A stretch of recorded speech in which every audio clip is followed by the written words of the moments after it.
सारे चूजे मिलकर खेत जोतते हैं। फिर मुर्गी आती है और मकई का बीज लगाती है।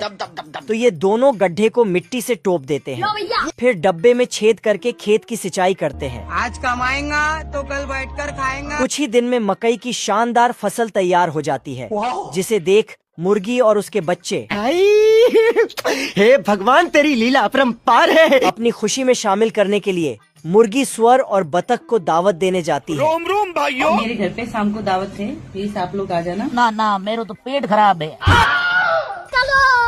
दोनों साले पेट खराब का बहाना बनाकर झोपड़ी में घुस जाते हैं तो दरवाजा टूट जाता है और मुर्गी इनकी साजिश समझ जाती है।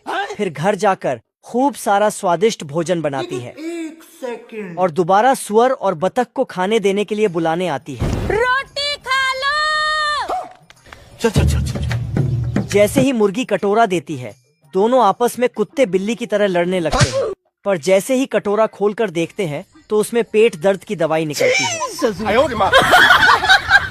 ये कुत्ता यहाँ इस घर को तोड़ने के लिए फूंकता है और फिर अलग अलग हथियार से उस पर मारने लगता है, लेकिन उस घर को एक खरोंच तक नहीं आती है। फिर कुत्ता एक बहुत बड़ा सा बॉम्ब लाता है और उसे जलाकर छिप जाता है, लेकिन तभी अंदर से छोटा कुत्ता निकलकर एक थैले को फुलाकर फोड़ देता है। फिर कुत्ता खुश होकर पीछे जाता है, लेकिन तभी जोरदार ब्लास्ट हो जाता है, जिससे वो पूरी तरह से काला पड़ जाता है और फिर वो उस थैले को देखकर सब समझ जाता है। फिर कुत्ता घर की विंडो खोलकर उसमें बम फेंकने जाता है, लेकिन तभी वो बॉम्ब उसके मुंह में ही फट जाता है, जिसके बाद उसके सारे दांत वो दूसरा कुत्ता रख लेता है। फिर अगली बार कुत्ता एक टारगेट को दरवाजे पर लगाता है, लेकिन तभी अंदर से कुत्ता आकर वो टारगेट उसके पीछे चिपका देता है। फिर वो मिसाइल को लोड करता है और बटन दबा देता है, लेकिन तभी वो मिसाइल आकर उसी के पीछे फट जाती है। फिर वो कुत्ता घर में बाकी 3 को अंदर टीवी देखता हुआ पाता है, जिसके बाद वो उस घर के चारों तरफ बॉम्ब ही बॉम्ब लगा देता है और बड़े आराम से वहां से चला जाता है। फिर तभी कुछ देर में वो सारे बॉम्ब एक साथ बहुत जोर से ब्लास्ट होने लगते हैं, लेकिन फिर इसके बाद भी उस घर को कुछ नहीं होता और वो तीनों आराम से अंदर बैठकर टीवी ही देखते रह जाते हैं।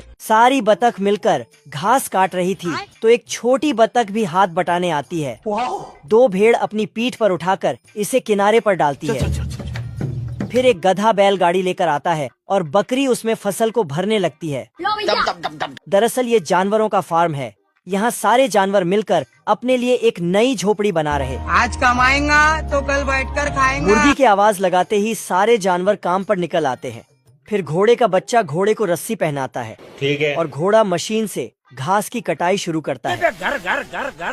फिर बतखे घास को इकट्ठा करके ऊपर वाली बतख तक पहुंचाते हैं। मुर्गियों की चोंच छोटी है, इसलिए वह सिर्फ तिनका तिनका उठाकर लाती है। फिर सीढ़ी से ऊपर पास करती है तो ऊपर वाली झोपड़ी में लगाती है। फिर सारी चिड़िया झोपड़ी में